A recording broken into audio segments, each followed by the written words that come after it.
Halo, Assalamualaikum warahmatullahi wabarakatuh. Perkenalkan, nama saya Jessica Nur Afifa dari Prodi Akuntansi Pagi 2019 semester 3. Di sini saya ingin menjelaskan data kuesioner atau primer. Yang pertama, data primer adalah data yang diperoleh atau dikumpulkan langsung oleh peneliti dari sumber datanya. Beberapa teknik pengumpulan data primer antara lain adalah observasi, wawancara, dan penyebaran kuesioner. Data kuesioner adalah daftar pernyataan tertulis yang ditunjukkan kepada responden. Jawaban responden atas semua pertanyaan dalam kuesioner kemudian dicatat atau direkam. Kuesioner merupakan metode pengumpulan data yang efisien bila peneliti mengetahui secara pasti data atau informasi apa yang dibutuhkan dan bagaimana variabel yang menyatakan informasi yang dibutuhkan tersebut diukur. Untuk uji SPSS untuk data primer itu, yang pertama ada statistik deskriptif, yang kedua itu ada uji kualitas, yaitu uji validitas dan uji reliabilitas. Yang ketiga ada uji asumsi klasik, yang keempat uji regresi linear berganda, yang kelima ada uji hipotesis, yaitu uji T dan uji F. Yang keenam ada uji koefisien determinasi.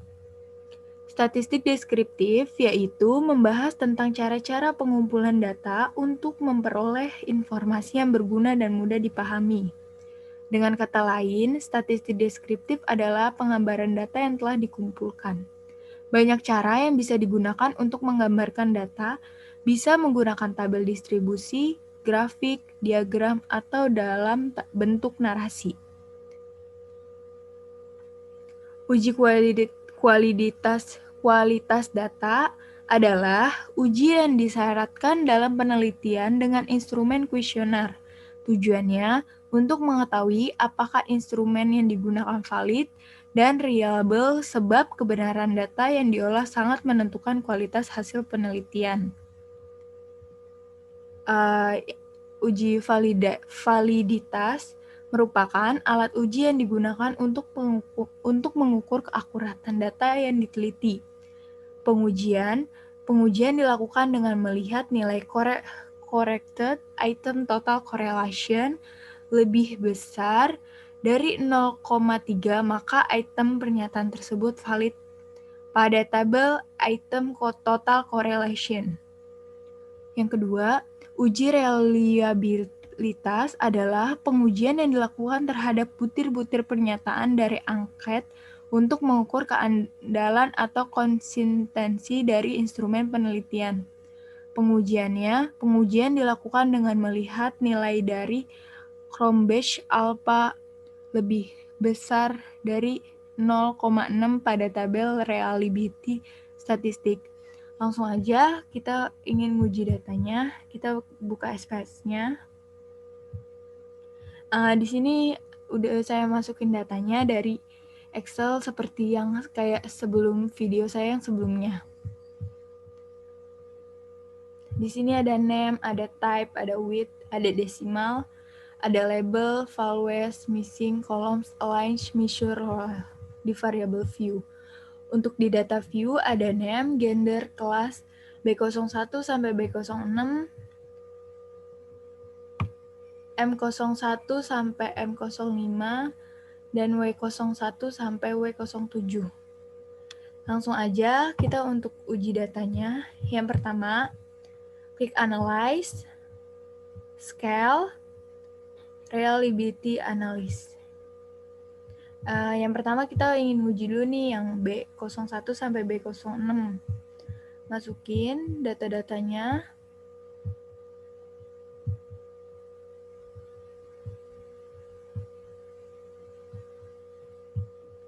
Sampai B06. Di statistiknya, kita di descriptive for-nya kita pilih scale if item delete. Continue. Oke. Dan ini udah keluar outputnya. Langsung untuk pengujian data yang M. Caranya sama, analyze, scale, reliability analysis, ini dikeluarin dulu, di-remove dulu ya. Diganti dengan yang M01 sampai M05.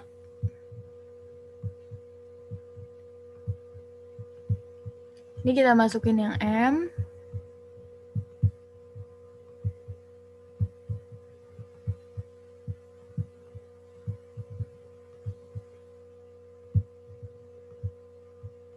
Caranya sama, statistik. Ini deskriptif for-nya pilih yang scale if item delete. Continue. Oke.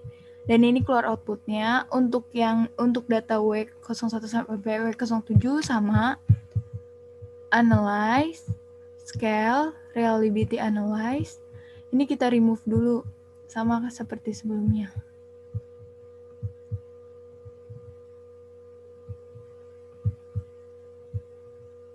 Kita ganti ke W01 sampai W07. Ini untuk W-nya sampai W07.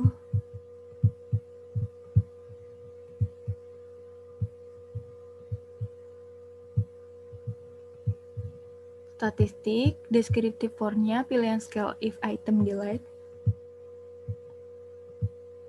Oke, dan udah keluar outputnya 3 data, yaitu B01.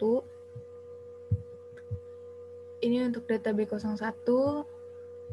Ini untuk data M05. Dan ini untuk data W01 sampai W07. Untuk interpretasinya, yang B05, tabel output case processing summary, validnya itu dari 171 orang 100%. Kenapa 100%? Berarti tidak ada yang missing. Berarti ini semua datanya valid. Nah, untuk reliability statistik, Cronbach's alpha-nya itu 0,767.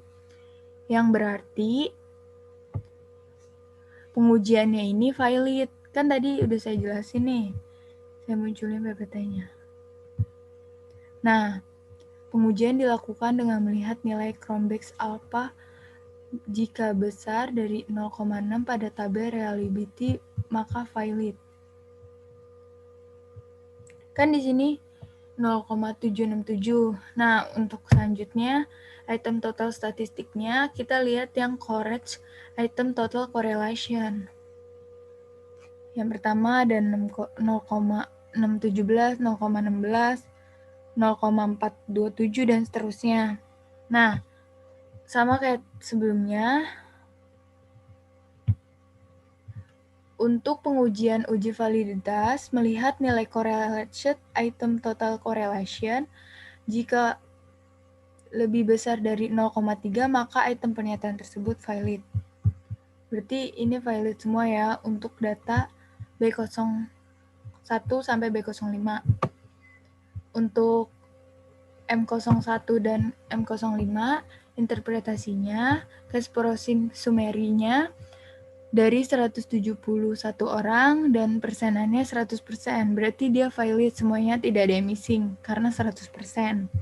Untuk reliability statistiknya, Cronbach's alpha-nya 0,18, yang artinya lebih besar dari 0,6, sama ini, seperti yang saya jelasin sebelumnya. Untuk item total statistiknya, kita lihat di correction item total correlation, ada 0,592, ada 0,705, dan seterusnya. Berarti kan di sini angkanya tuh kayak di atas 0,03, di atas 0,3 gitu loh. Berarti tuh datanya valid sama kayak yang sebelum-sebelumnya tuh kayak gitu. Nih tuh. Ya kan? Berarti tuh untuk data B01 untuk data M01 sampai M05 itu semuanya valid. Nggak ada yang missing. Untuk W01 sampai W07, interpretasi tabel outputnya, case processingnya, summary-nya valid. Dari 171 orang, persenannya 100%. Nah, berarti ini juga sama, nggak ada yang missing. Semuanya valid. Untuk reliability statistiknya, Cronbach's alpha-nya itu ada 0,740.